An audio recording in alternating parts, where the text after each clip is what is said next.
অবশেষে সুন্দরবনের ফাঁদ থেকে মুক্ত করা হলো সেই বাঘকে।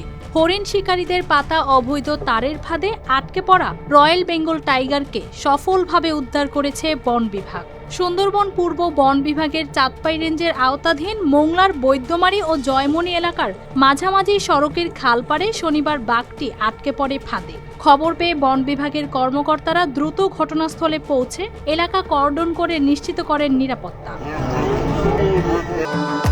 ভবিষ্যৎ হোক নিরাপদ, বিনিয়োগ হোক বিশ্বস্ত, আর আমার পছন্দ সল্ট বে।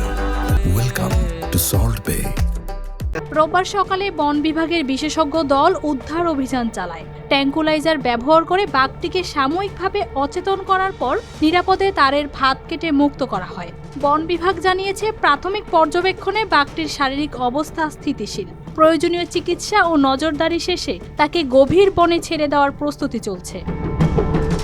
পাশাপাশি অবৈধ হরিণ শিকার ও ফাঁদ পাতা চক্রের বিরুদ্ধে নজরদারি ও অভিযান জোরদার করা হয়েছে। News desk, RTV।